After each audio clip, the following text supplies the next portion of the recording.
Commander Vex then sat in his command chair and stared at the screen in front of him. His 3 hearts were beating faster than normal. The distress signal was clear and unmistakable. A ship was in trouble. A ship that shouldn't exist. A ship that every child in the galaxy learned to fear from their first days of life. A human ship. The commander's hands shook slightly as he touched the control panel. Around him, his crew worked in silence. Everyone knew what that signal meant. Everyone had heard the stories. For 3,000 years, the Galactic Council had warned every species about the humans. They were monsters. Death creatures from a world so terrible that simply living there required incredible strength and endurance. Vex then had grown up on Arlos, a peaceful world with calm weather and gentle gravity. His people had evolved in harmony with their planet. They lived long lives and rarely faced danger.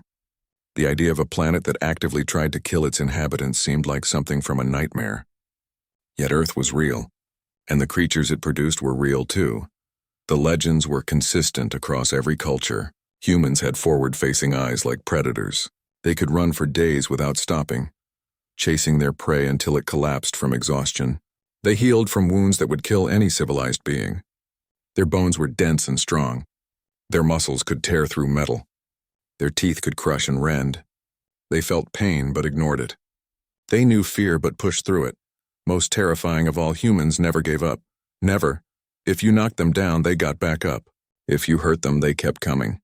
If you killed one, 100 more would appear seeking revenge. The old stories said that humans had conquered their entire planet through sheer determination and violence. They had climbed to the top of their food chain and stayed there. "Sir," his communications officer said quietly. Her name was Prella, and her blue shell was darker than usual, showing her nervousness. "The signal is getting weaker. Their ship is losing power." Vex then closed his 3 eyes for a moment. Council protocols were absolutely clear on this matter. If any ship detected human activity, they were to maintain maximum distance, observe only, and report immediately to Central Command. Under no circumstances should any vessel attempt to make contact. The risk was too great. Humans were classified as an extreme threat to all galactic civilization. But there was another protocol, an older one, a more fundamental one. The law of the stars stated that no sentient being should be abandoned in distress. If someone needed help, you helped them. It was the most basic rule of space travel. Breaking it meant losing your honor and your position. "Sir, what are your orders?" his second officer asked. Krill was a veteran of 20 years of service. He had never questioned an order in his life. But even he looked uncertain now. The human ship was dying. Whoever was on board would be dead within the hour if no one intervened. Vex then thought about his family back on Arlos. He thought about his crew who trusted him to keep them safe. He thought about the legends and the warnings and the fear. Then he thought about what it meant to be a commander in the Arlosian Federation. What it meant to wear the uniform. What it meant to look at himself in the mirror each morning. "Open a channel," Vex had then said. His voice sounded steadier than he felt. The crew looked at him in shock. Prella's manipulator fingers hovered over her console. "Sir, are you certain?" "Open the channel," he repeated. Prella touched her controls. A moment later, the main view screen flickered. Static filled the display, then cleared. And there, looking directly at them, was a human. Vex then's 3 hearts nearly stopped. Every instinct screamed at him to run, to jump to hyperspace immediately and flee this sector of space, because the face on the screen matched every description from every nightmare story he had ever heard. The human had forward-facing eyes. Predator eyes. They were brown and looked directly at the camera without fear. The human had short brown hair on top of his head. His skin was a light tan color marked with small scars. His jaw was strong and square. His shoulders were broad even in the damaged uniform he wore. But it was the expression on the human's face that shocked Vex's then the most. The creature was showing its teeth. The database instantly identified this as a threat display, a warning that the predator was ready to attack. Yet something about it seemed wrong. The human's eyes didn't look aggressive. They looked tired and a little desperate. "Hey there," the human said. His voice was surprisingly soft and calm. "This is Captain Jake Peterson of the transport ship Wanderer. We've had a pretty bad reactor malfunction and we're in serious trouble here. Our life support systems are failing and we've got maybe 40 minutes of air left. Is anyone out there able to help us?" The human's mouth moved again, showing more of those white teeth. The database insisted this was aggressive behavior, but the human's tone of voice didn't match. He sounded polite, almost gentle, like someone asking for directions, not someone preparing to kill. "We're not a military ship," Jake Peterson continued. "Just a civilian transport carrying medical supplies and food. We've got 3 people on board. We don't want any trouble. We just need help with our reactor before we all suffocate. If you can spare any assistance at all, we'd be incredibly grateful." Vex then stared at the screen. This was a human. A real, actual human. Not a legend or a story or a warning from ancient texts. A living being who was asking for help. Who was going to die if no one answered. "Please," Jake Peterson said. His voice cracked slightly. "I've got 2 crew members depending on me. They're good people. Young. They have families waiting for them back home. If you're receiving this, if anyone is out there, we could really use a hand." The channel went silent. Jake Peterson waited, hope visible on his alien face. Behind him, Vexa then could see the interior of the human ship. It looked surprisingly normal. There were control panels and screens and equipment that didn't seem much different from what his own ship used. He could see plants growing in containers. Plants, like the humans were trying to make their ship feel like home. "Sir," Krill said quietly, "Council regulations require us to withdraw and report. We cannot risk engaging with them." "They're dying," Vex then said. "They're dangerous," Krill replied.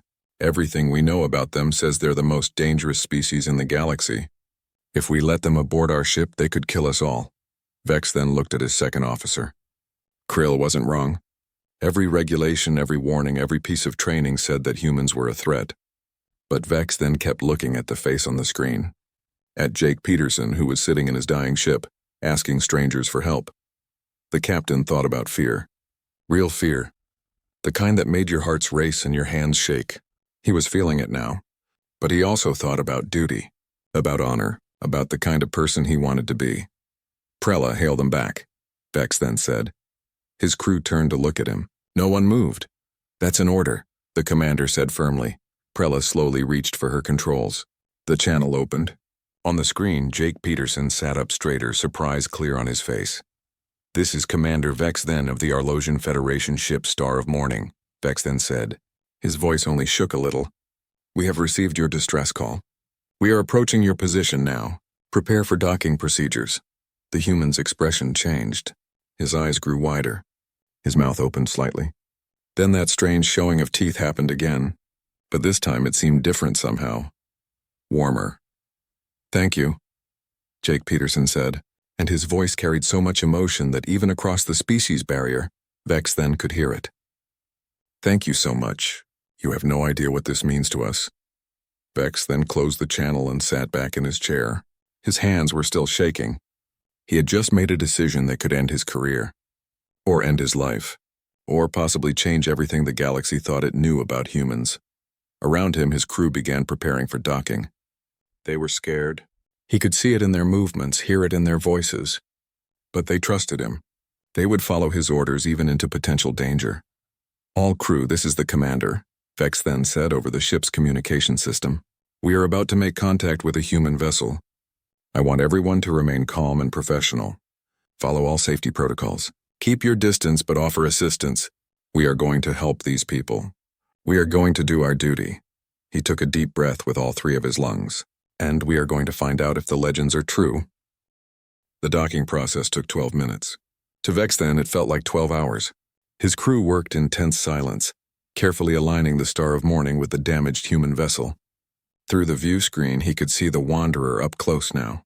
It was smaller than he expected, with burn marks along one side and a flickering energy field around a breach in the hull. Krill stood beside the command chair, his posture rigid.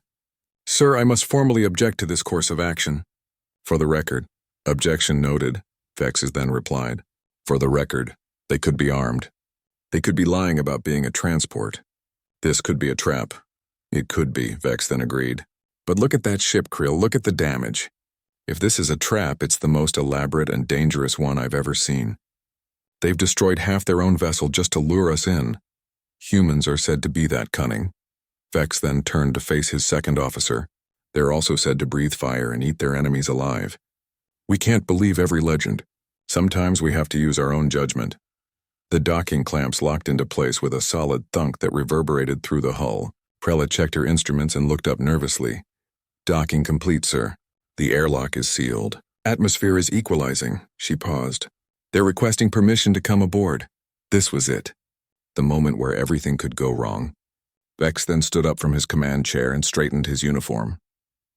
"Permission granted. Have security meet me at airlock 3. Medical team on standby. And Prella, keep a channel open to council headquarters. If anything happens, they need to know." "Sir, are you going to meet them yourself?" Krill asked in disbelief. "I am the commander. This is first contact with a new species. Historic moments require personal attention." Vex then started toward the door, then paused. "Besides, if they are monsters, I'd rather face them myself than send crew members into danger." The walk to airlock 3 was the longest of Vex Then's life. Word had spread quickly through the ship. Crew members peeked out from doorways as he passed. Some looked curious. Most looked terrified. He nodded to them, trying to project confidence he didn't entirely feel. The security team was already waiting at the airlock. 4 of his best officers armed with stun weapons. They stood at attention, but their shells were all darker than normal. "Fear did that to our Losians, made their colors deepen. Remember," Vex then said to them quietly, "no aggressive moves. We treat them as guests seeking asylum, but stay alert." The airlock indicator light changed from red to green. The inner door began to open with a soft hiss of equalizing pressure. Vex Then's 3 hearts hammered against his chest. This was really happening. After 3,000 years of legends and warnings, humans and Arlosians were about to meet face to face. The door slid fully open. 3 figures floated through in damaged spacesuits. They moved carefully, slowly, clearly trying not to startle anyone. The one in front reached up and began removing his helmet. Vex then got his first real look at Jake Peterson. The human was tall, easily half again as tall as an Arlosian. His shoulders were broad and his arms were thick with muscle visible even through the damaged spacesuit. His hands had 5 fingers each, and Vex then could see the strength in them as they worked the helmet latches. When the helmet came off, Jake's brown hair was messy and his face was covered in sweat. He had a cut on his forehead that was leaking red blood, human blood. The sight of it made several of the security officers take an involuntary step backward, but Jake didn't seem threatening. He looked exhausted and relieved. His mouth made that teeth-showing expression again. "Commander Vex, then, I presume. I'm Jake Peterson. Thank you for answering our call. You saved our lives." Jake extended his right hand toward Vex, then, palm open, fingers spread. The cultural database had briefed the commander on this gesture. It was a human greeting. A handshake. It meant you held no weapons. It meant you came in peace. But it also meant physical contact with a creature strong enough to crush Arlosian bones. Vex then stared at the offered hand. 5 fingers, an opposable thumb. Calluses on the palm from hard work, dried blood under the fingernails. This was the hand of a predator, a hunter, a deathworlder who could probably snap him in half without effort. Jake seemed to notice the hesitation. Slowly, carefully, he lowered his hand. "Right, sorry, different species, different customs. I forgot." He glanced back at his crew. "This is Lisa Morgan, our engineer, and Danny Cruz, our pilot." The other 2 humans removed their helmets. Lisa had long red hair tied back in a ponytail. Her green eyes were sharp and intelligent. She was slightly shorter than Jake, but still much taller than any Arlosian. Danny was younger, maybe in his mid-20s by human standards. He had black hair and dark eyes and a nervous energy about him. "We really do appreciate this," Lisa said. Her voice was higher pitched than Jake's, but just as gentle. "Our reactor went critical about 3 hours ago. We managed to shut it down before it exploded, but we lost main power and life support started failing. We've been on emergency oxygen for the last hour. Your ship appeared to have sustained significant damage," Vexes then said carefully. He was proud that his voice stayed steady. "Micrometeorite strike," Danny explained. "Hit us right in the worst possible spot. Punched through the hull and clipped a coolant line. Everything just cascaded from there. Bad luck, really, bad luck." The humans spoke of nearly dying as if it were a minor inconvenience. Vex then reminded himself that these were deathworlders. What would kill him might be routine for them. "We have medical facilities if you require treatment," Vex then offered. Gesturing toward Jake's bleeding forehead, Jake reached up and touched the cut, looking at his fingers with surprise when they came away bloody. "Oh, this? It's nothing." Just banged my head when we lost gravity. I'll be fine. Nothing. The human called an injury that was leaking blood nothing. Vex then felt his assessment of the legends shift slightly. Maybe they were dangerous simply because they didn't realize how fragile other species were. If you have spare plasma coils, I could fix your reactor, Lisa said, looking around the Arlosian ship with open interest. Beautiful design, by the way. Is this a Kelvar 7 configuration? I've only seen pictures of these ships. The energy efficiency must be incredible. Krill, who had followed Vex then to the airlock, stared at Lisa in confusion. You know our ship design? We've been studying galactic civilizations for about 200 years, Lisa explained. Ever since we figured out faster-than-light travel and realized we weren't alone in the universe. We've intercepted broadcasts, monitored communications, learned languages. We wanted to understand you all before we made contact. Why? Krill asked suspiciously. Jake and Lisa exchanged a glance. Danny looked down at his feet. There was an uncomfortable silence. Because we knew we'd scare you, Jake finally said quietly. We've heard the legends about ourselves. The stories you tell. We know you call us Death Worlders and monsters. We knew that if we just showed up one day, it would cause panic. So we waited. We learned. We tried to figure out how to approach you without terrifying everyone. Vex then felt something shift in his understanding. You've been watching us for 200 years. Just learning? And arguing about the best way to introduce ourselves, Danny added with a small smile. There's been a lot of debate. Some people wanted to send messages. Others thought we should build some impressive technology first to prove we were civilized. A few even suggested we should just stay hidden forever. But you're here now, Vex then observed. Our ship broke, Jake said simply. We didn't have a choice. It was call for help or die. And despite everything, we hoped that maybe one of you would be willing to take a chance on us. Lisa stepped forward, moving slowly and carefully. Commander, I know we look scary. I know our reputation. But we really are just people trying to get home. If you'll let me look at those plasma coils, I can fix our reactor and we'll be out of your way within a few hours. We won't cause any trouble. Vex then made a decision. Krill, escort Engineer Morgan to our engineering bay.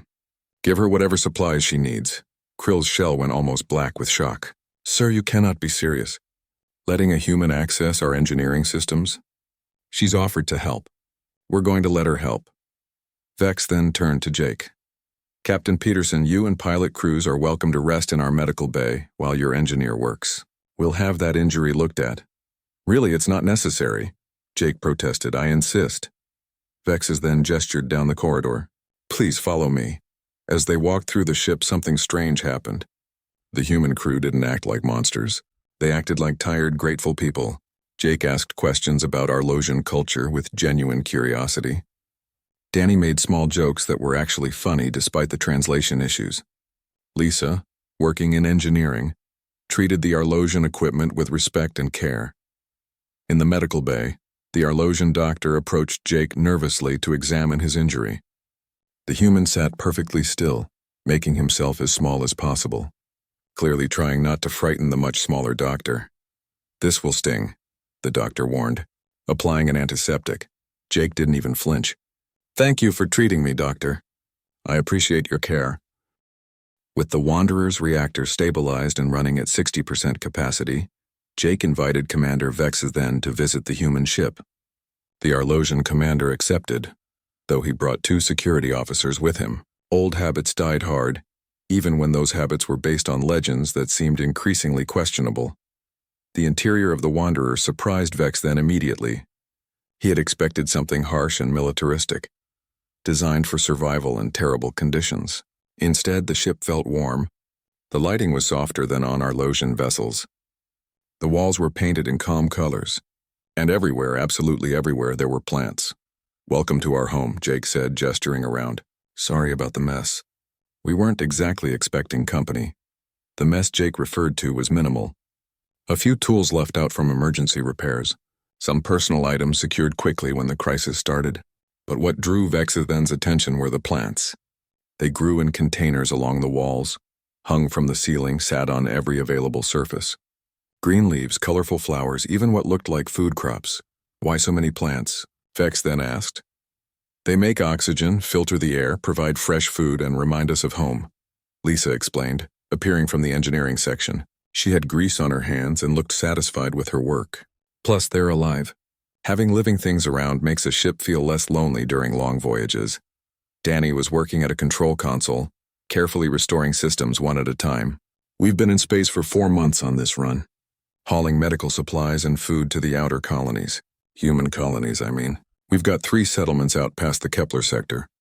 You've been colonizing? Krill asked sharply. Small populations, Jake said quickly, raising his hands in a calming gesture. Mostly research scientists and their families. We're trying to establish ourselves in areas far from major galactic travel routes. We didn't want to intrude on anyone else's territory or cause concern. Vex then moved slowly through the ship, examining everything. The more he saw, the more confused he became. This wasn't a warship. It wasn't even designed for combat. The Wanderer was exactly what Jake claimed, a civilian transport. He found cargo holds filled with sealed medical containers, food storage with preserved supplies, living quarters that were small but comfortable, decorated with personal photos and art. Captain Peterson, Vex then said carefully, I need to understand something. Will you be honest with me? Of course, Jake replied. What do you want to know? The legends about your people. How much of it is true? Jake's expression became serious. He exchanged glances with Lisa and Danny, then gestured to a small common area with chairs designed for human proportions. Have a seat, Commander. This might take a while. Vex then sat, though the chair was too large and too firm for his body. His security officers stood nearby, still watchful but less tense than before. Jake pulled up a display screen and started showing images. The first was of Earth. Vex then had seen pictures before from intercepted broadcasts, but seeing it displayed by a human made it more real. Blue oceans covered most of the surface. Green and brown land masses. White clouds swirling in complex patterns. It looked beautiful. This is our home, Jake began. Earth, it's a beautiful planet, we love it. But you're right that it's also dangerous. The gravity is strong. A little over 1 standard galactic unit. For you, Commander, it would feel like carrying twice your body weight all the time. Vex then tried to imagine that. Moving through every day feeling twice as heavy. It sounded exhausting. Lisa took over the explanation. The atmosphere has a lot of oxygen. About 21%. That's high compared to most worlds. It makes things burn easily. It also makes our metabolisms run fast and hot. We need a lot of food and water. Our weather is extreme, Danny added. Hurricanes that can destroy cities. Tornadoes that lift houses into the air. Blizzards that bury entire regions in ice. Droughts that last for years. Floods that reshape continents. The planet doesn't try to kill us exactly. It just doesn't care if we survive or not. Jake pulled up images of Earth's wildlife. Vex then saw creatures that made his 3 hearts race. Massive animals with teeth and claws. Predators that hunted in packs. Sea creatures larger than his entire ship. Tiny insects that carried deadly venom. Plants that could poison or trap or kill. We share our world with millions of other species, Jake explained. Many of them are dangerous. We learned to be careful. We learned to be smart. We learned to work together because alone, we were just another prey animal. Our ancestors survived by being clever and social and stubborn. The legends say you never give up, Vex then said quietly. That part's true, Jake admitted. We're persistent. Maybe too persistent sometimes. Earth taught us that giving up meant dying, so we kept trying, kept adapting, kept pushing forward. It's not that we don't feel fear or pain. We definitely do. We just learned to keep going despite those feelings. Lisa brought up medical diagrams. Our bodies are built for endurance. Dense bones to handle the gravity. Strong muscles to move that heavy skeleton. A cardiovascular system that can push us for hours or even days. We heal fast because injuries were common. We have high pain tolerance because stopping to nurse every wound would have gotten our ancestors killed. We're not invincible, Danny said. We get hurt. We get sick, we die. But we're hard to stop, I guess. That's where some of the legends probably come from. Vex then studied the information carefully. Your forward-facing eyes. The predator positioning. We're omnivores, Jake explained. We eat both plants and meat. Our ancestors did hunt, yes, but we also gathered fruits and vegetables. We farmed. We learned to cook food, which changed everything. Cooking makes nutrients more available and kills harmful bacteria. It's one of the reasons our brains got so large. Better nutrition. The teeth, Vex then said, gesturing to his own mouth. When you show them, our database says it's a threat display. Jake looked genuinely surprised. Then understanding crossed his face. Oh no, Commander, that's a smile. It's how we show happiness, friendliness, approval. It means we're pleased to see you, that we don't want to hurt you. It's the opposite of a threat. Vex then felt something click into place. The opposite? Completely opposite, Lisa confirmed. When we're actually threatening someone, we don't smile. We snarl. It's different. Lips pulled back, teeth bared aggressively, eyes narrowed. A smile is soft, open, warm. We smile at babies, at friends, at people we want to comfort. Your entire cultural database has been misinterpreting human expressions, Danny said sympathetically. That's probably made us seem a lot scarier than we actually are. Jake leaned forward, his expression earnest. Commander, I won't lie to you. Humans can be dangerous. We evolved to survive a dangerous world. We're strong and tough and we don't quit easily. But we're also social creatures. We form bonds. We care for each other. We help strangers. We create art and music and stories. We laugh, we love. We're not monsters. Then why did you hide for 200 years? Vex then asked. If you're not dangerous, why not make contact immediately? The three humans were quiet for a moment. Finally, Jake spoke. Because we were terrified of how you'd react. We picked up your broadcasts and learned your languages. We found the legends about us. Stories that had been passed down for thousands of years about the Death Worlders from the terrible planet. The monsters who never stopped, never quit, never showed mercy. Those stories are old, Lisa said. Some of them date back 3,000 years. We think maybe some ancient species visited Earth once, long ago. Maybe they saw our predators. Maybe they encountered early humans who were still pretty primitive. Whatever they saw, it scared them badly enough to warn everyone else in the galaxy. The stories grew with each telling, Danny added. Like any legend. Each generation added more details. Made us scarier, more powerful, more dangerous. By the time we developed space travel and found you all, we were cosmic horror stories. Jake stood and walked to a viewport looking out at the stars. We argued for decades about what to do. Some humans wanted to announce ourselves immediately. Others thought we should prove ourselves first. Build amazing technology. Solve impossible problems. Show you we were civilized before revealing we were human. What did you decide? Vex then asked. We couldn't agree, Jake said with a sad smile. So we kept waiting. Kept watching.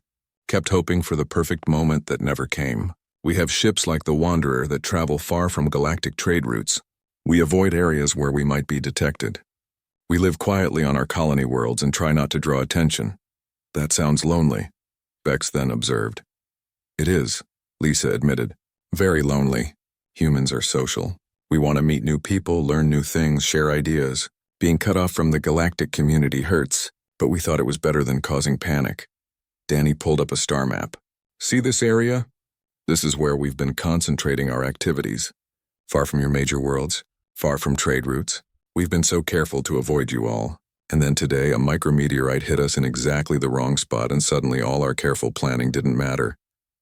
You had to choose between hiding and surviving, Vex then said. Yes, Jake agreed. And we chose to ask for help and hope that maybe someone would be brave enough to take a chance on us. We hoped someone would see past the scary parts and recognize that we're just people who needed assistance. Vex then stood slowly. His three hearts were still beating fast, but not from fear anymore. From something else. Something like shame. Captain Peterson, for 3,000 years my people have told stories about yours. We've frightened our children with tales of human monsters. We've written protocols about avoiding you at all costs. We've let fear guide us instead of curiosity or compassion. You couldn't have known, Jake said gently. We should have tried to know, Vex then replied. We should have asked questions instead of accepting ancient stories as truth. When I first saw your ship, my instinct was to run. Every regulation told me to run. But something made me stay, made me help. And now I'm realizing that the real monsters might have been us, not for being dangerous, but for being unwilling to see past our fear. You helped us when you didn't have to, Lisa said. When everything told you not to. That took incredible courage, Commander. A warning alarm suddenly interrupted the moment. Prella's voice came over Vex then's communicator, tight with stress. Commander, we have a situation.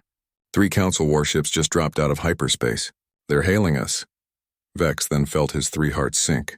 The distress call. Of course it had been picked up by others. And now the council had sent their human response fleet. The council warships were massive compared to the Star of Morning and the small transport Wanderer. They hung in space like predators surrounding prey, their weapon systems clearly visible and undoubtedly active. Vex then had returned to his command chair and stared at the display screen showing the 3 vessels. They were designed for one purpose only: to respond to the threat that humanity supposedly represented.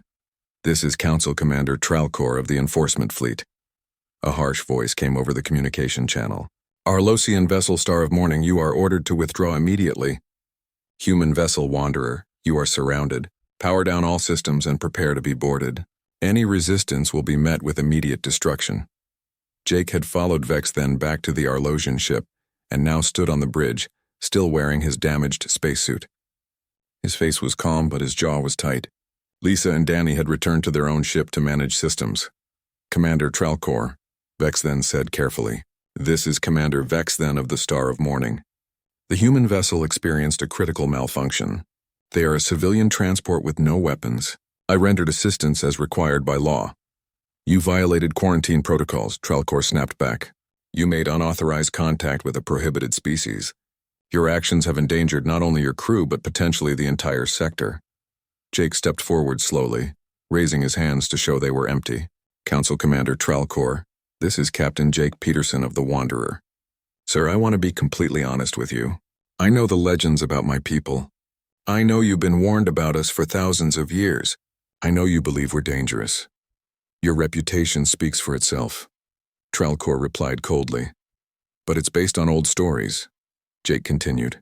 His voice remained calm and respectful despite the threat of destruction hanging over his ship. "Stories that grew scarier with each telling. Stories that might have started from a kernel of truth but became something else over time. We're not monsters, Commander. We're just people trying to survive like everyone else in this galaxy. Lies are expected from predator species." Jake closed his eyes briefly and took a deep breath. When he opened them again, Vex then saw something in the human's expression. Not anger, not fear. Something older and deeper. Sadness, perhaps. Disappointment. "Commander Tralcor, I understand your caution. But Commander Vex then took a risk on us today. He helped us when he had every reason not to. He could have followed protocol and let us die. Instead, he chose compassion over fear. I'm asking you to do the same. Don't fire on us. Let us prove we're not what you think we are." There was a long silence. Vex then could hear his own 3 hearts beating in his chest. His crew sat frozen at their stations, barely breathing. The weapon systems on the Council warships remained active. Targeting solutions locked on both the Wanderer and the Star of Morning. "The Arlosian vessel will withdraw immediately," Tralcor finally said. "The human ship will be escorted to Kelvar Station for evaluation." "This is not a negotiation." Jake nodded slowly. "Understood, Commander. Thank you for not destroying us outright. That's more than I had hoped for." Vex then stood abruptly. "I'm going with them." Krill turned in shock. "Sir, you cannot." "I made contact." "I'm responsible. If there are consequences, I should face them." Vex then looked at Jake. "Besides, Captain Peterson and his crew might need someone to speak on their behalf." "Commander, I can't ask you to do that," Jake said quietly. "You're not asking. I'm offering." Vex then turned to Krill. "You have command of the Star of Morning. Take the ship back to Arlos. File a full report. And Krill, tell them the truth, all of it, including the part where the humans were kind." The trip to Kelvar Station took 6 hours. The 3 Council warships maintained close formation around the small Wanderer, weapons ready, clearly prepared for any threat. Jake, Lisa, and Danny spent the time preparing themselves for whatever was coming. They reviewed their ship's logs, organized their documentation, and spoke quietly among themselves about what they should say. Vex then watched them through the communication link Prella had established before the Star of Morning departed. The humans didn't act like prisoners. They didn't seem angry or resentful about being detained. If anything, they seemed resigned but hopeful. "Do you think they'll listen to us?" Danny asked at one point. "They might," Lisa replied. Commander Vex then did. "Maybe others will too." "Or they'll decide we're too dangerous and blow us out of space," Danny said, trying to sound light but failing. "Then we die knowing we tried," Jake said firmly. "We die knowing we reached out, asked for help, and met at least one alien species that was willing to see past the fear. That's more than we had yesterday." Kelvar Station orbited a dead world that had been abandoned centuries ago. The station had been built as a neutral meeting ground for diplomatic situations that required security. It was large, well-armed, and designed to contain potential threats. In other words, it was perfect for the Council's purposes.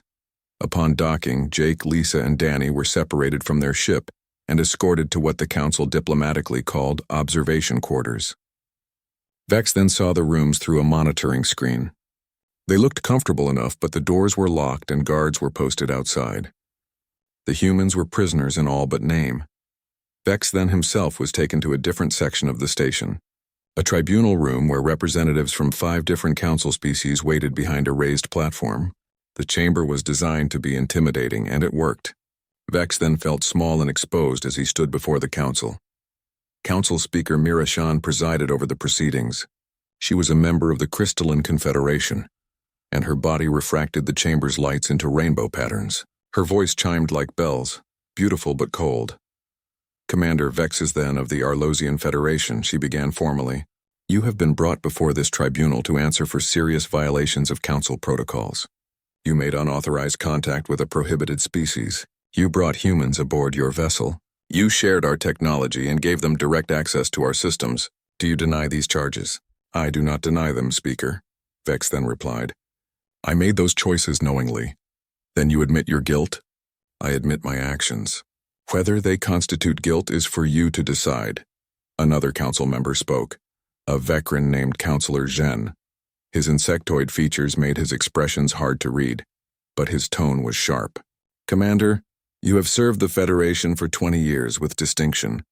Your record is exemplary. Why would you risk everything for these creatures? Vex then took a moment to organize his thoughts. Because they asked for help, Counselor. Because their ship was dying and they were going to suffocate if no one intervened. Because our laws say we don't abandon sentient beings in distress. Those laws don't apply to humans, Jen said. They are classified as extreme threats. Based on what evidence? Vex then asked. Ancient stories, legends, fears passed down for 3,000 years. In the 6 hours I spent with Jake Peterson and his crew, I saw no threats. I saw people who were grateful for help, who worked carefully to avoid frightening my crew, who fixed problems on my ship without being asked because it was the right thing to do. They are predators, another council member stated. Deathworlders. Their very nature makes them dangerous. Their nature makes them capable, Vex then corrected. But capability is not the same as intent. Yes, humans are strong. Yes, they come from a terrible world.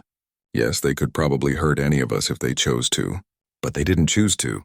Captain Peterson had multiple opportunities to take control of my ship, to take hostages, to do any of the things the legends claim humans do. Instead, he said thank you. He showed respect. He asked permission before moving through my vessel. Narration's crystalline structure shifted slightly. You seem to have formed an attachment to these humans, Commander. Perhaps your judgment has been compromised.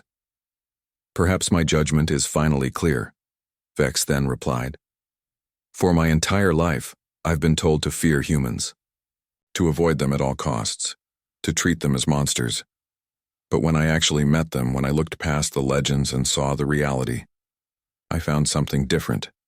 I found people who are lonely, who have been hiding for 200 years because they're afraid of how we'll react, who want nothing more than to be part of the galactic community, but don't know how to approach us without causing panic. If they truly wanted to join us, they could have made contact decades ago, Counselor Jen argued. And would you have welcomed them? Or would you have done exactly what you're doing now? Surrounding their ship with warships, treating them as threats, imprisoning them? Vexithen's voice grew stronger. The humans were right to be cautious.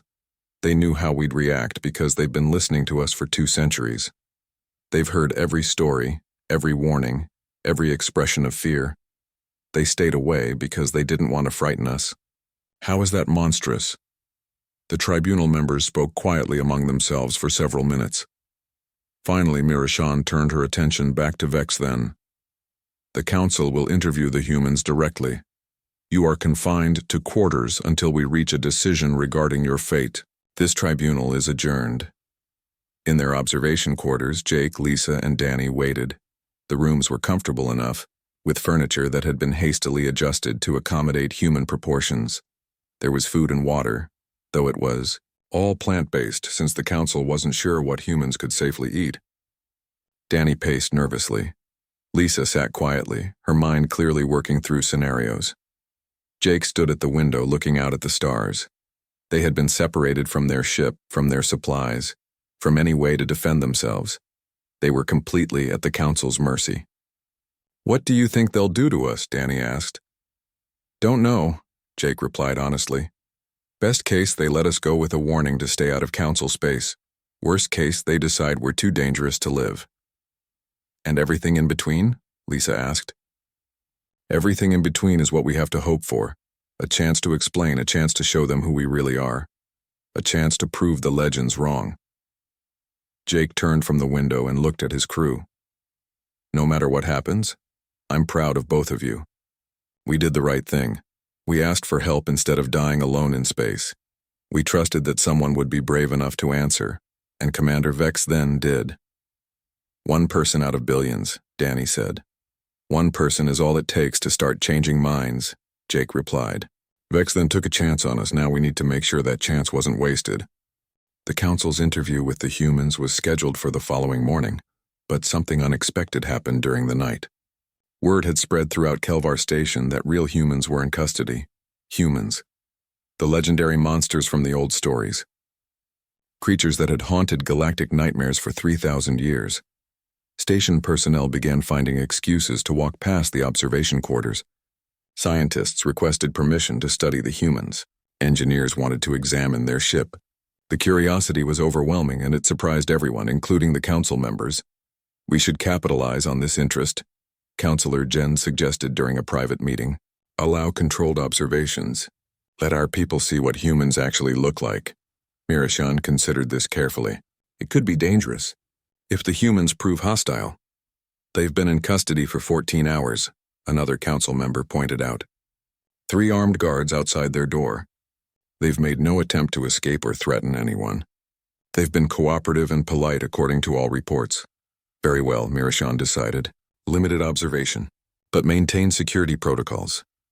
What happened next would later be described as the most unusual first contact in galactic history. Instead of a formal diplomatic introduction, the humans were essentially put on display. But not in a cruel way. More like how rare and interesting visitors might be shown to curious hosts. The first delegation to visit was a group of engineers who wanted to examine the Wanderer. Jake, Lisa, and Danny were escorted to their ship and asked to explain various systems. Lisa took the lead, walking the alien engineers through human technology with genuine enthusiasm. "This is our plasma manifold," she explained, pointing to a component. "It's based on a Kelvar 7 design, but we modified it to handle higher energy outputs. We needed more power for our shielding systems because human ships operate in areas with higher radiation levels." A young engineer named Plix examined the modifications with fascination. "You improved the efficiency by 17%. How?" "Mostly by trial and error," Lisa admitted with a smile. "We tested a lot of different configurations. Failed a lot. Learned from those failures. Tried again. Humans are pretty stubborn about solving problems." "Is it true you can work without rest for days?" another engineer asked nervously. "We can push ourselves in emergencies," Lisa replied. "But it's not healthy. We prefer to sleep 8 hours out of every 24. We get tired and cranky without rest just like anyone else." "But the legends say you're tireless, that you pursue prey for weeks without stopping." Lisa laughed, and the sound made several engineers step back in alarm. She noticed and softened her expression. "Sorry, laughter means we find something funny or absurd. No threat intended. But no, we're not tireless. What we can do is persistence hunting. Our ancestors would track prey over long distances. Not sprinting, but jogging steadily. The prey would run away, rest, run away again. Eventually, it would collapse from exhaustion. We could keep going because we're built for endurance, not speed. But that's over hours or maybe a couple of days, not weeks." "So the legends exaggerated," Plix said slowly. "The legends took something true and made it sound scarier than it is," Lisa agreed. "Yes, we're persistent. Yes, we don't give up easily. But we're not unstoppable. We just keep trying because that's how we survived on Earth." Meanwhile, Jake had a different kind of visitor. Council Speaker Narration herself came to the observation quarters, accompanied by only 2 guards. The crystalline being studied Jake with obvious curiosity. "Captain Peterson, I must confess something," Narration said, her voice chiming. "I am frightened of you. When I look at you, I see a predator. Your eyes, your build, your entire physiology speaks of danger, and yet you do not act dangerous. This creates cognitive dissonance. Jake nodded slowly. I understand, speaker. You're not the first to feel that way. Can I ask you something? What would make you less frightened? I'm not certain. Perhaps understanding you better. Then let me tell you about humans, Jake said, sitting down carefully and gesturing for Narration to do the same. We're social creatures, speaker. We form families and communities. We care for our young for many years because human children are helpless for a long time. We had to cooperate to survive. A human alone in the wilderness would probably die, but humans together can accomplish incredible things. The legends speak of human violence. We're capable of violence, yes, Jake admitted. We had wars. We fought each other for resources and territory. It's not our proudest history, but we also have stories of peace, of people who chose diplomacy over fighting, of individuals who sacrificed themselves to save others. The capacity for violence doesn't define us any more than your capacity for sharp thoughts defines you. Sharp thoughts? Your people are crystalline. I imagine you can think in ways that would cut through problems that confuse us. Different perspectives, different approaches. That's valuable, not scary. Same with humans. Yes, we're physically strong, but we're also creative and curious and compassionate. Those qualities are just as much a part of who we are. Narration was quiet for a long moment. Why do you smile, Captain Peterson? I've been told it's a threat display, but you smile when you speak of peace and cooperation. Jake smiled as he answered, which made his point perfectly. This is how humans show we're happy and friendly, speaker. When we're actually threatening someone, we look very different. Angry, tense. We bare our teeth differently. A smile is soft and open. It means we're pleased. It means we like you. I have been misinterpreting human expressions for my entire career, Narration said with what might have been embarrassment. Your whole civilization has been misinterpreting us for 3,000 years. Jake replied gently. That's not your fault. You had old stories and no way to verify them. Now you have the chance to learn the truth.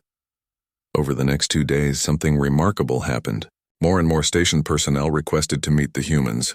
Scientists came to study their biology, only to find themselves in fascinating discussions about comparative physiology.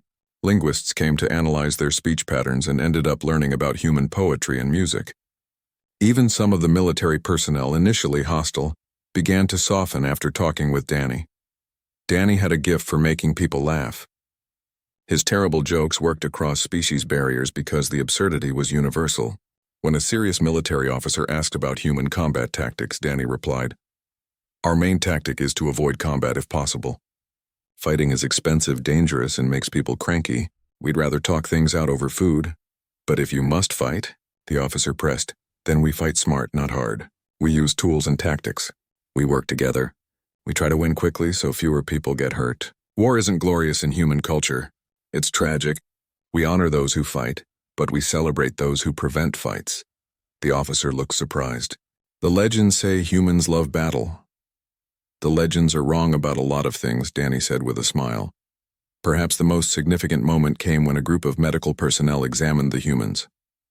The doctors were fascinated by human biology. Tense bones, strong muscles, efficient cardiovascular systems, rapid healing. But they were surprised by how vulnerable humans actually were in some ways. "Your skin is quite thin," one doctor observed. "It tears easily." "Yeah," Lisa agreed. "We're not armored like some species. We're actually pretty delicate in a lot of ways. We just heal well if we get hurt." "And your pain tolerance?" "The legends say you feel no pain." "We definitely feel pain," Lisa said firmly. "It hurts when we're injured. We've just learned to keep functioning despite pain because on Earth, showing weakness could get you killed. But trust me, we feel it." "That makes you brave, not monstrous," the doctor said thoughtfully. On the third day, the council reconvened for their final decision.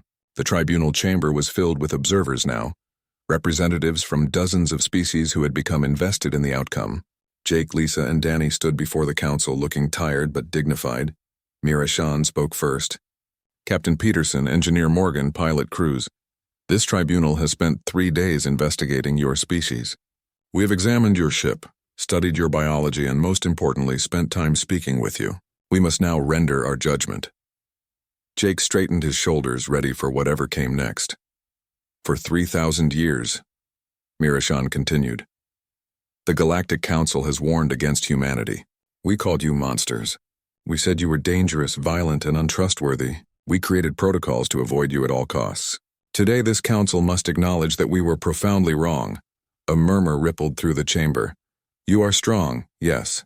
You evolved in conditions that most of us would find lethal. You are resilient and persistent in ways that seem almost impossible. But you are not monsters. You are people. You are creative, curious, kind, and apparently incapable of seeing a problem without trying to fix it. Narration's crystalline structure shifted in what her species used as a smile. Engineer Morgan, during your time here you have repaired 14 separate systems on this station that were malfunctioning. Systems we didn't even ask you to look at. You just noticed problems and fixed them because, as you said, why leave something broken when you can help? Pilot crews, she continued, you have made half the station's personnel laugh with your terrible jokes. You've shown us that humor can cross species barriers. That joy is universal. And Captain Peterson, you have patiently answered hundreds of questions. You have shown us who humans really are, not through grand gestures or impressive displays, but through simple kindness and honesty. Jake felt his eyes getting wet. He blinked rapidly, trying to maintain composure. The Galactic Council votes unanimously to open diplomatic relations with humanity, Narration announced. We offer our sincere apologies for judging you based on fear rather than fact. We welcome humans to the galactic community. We look forward to learning from you and sharing with you. The chamber erupted in mixed reactions. Some species cheered. Others looked uncertain. But the dominant feeling was relief. Relief that the monsters from the old stories weren't monsters at all.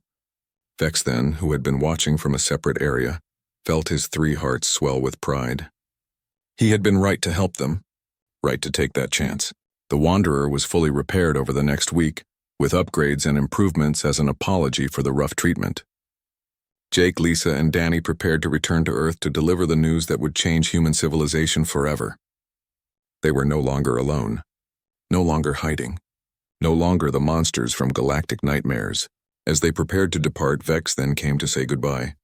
Jake extended his hand, and this time the Arlosian commander didn't hesitate. He grasped the human's larger hand firmly. Thank you, Jake said quietly. Thank you for being brave enough to answer when we called for help. Thank you for being patient enough to let us learn the truth, Vexes then replied. What will you do now? Lisa asked.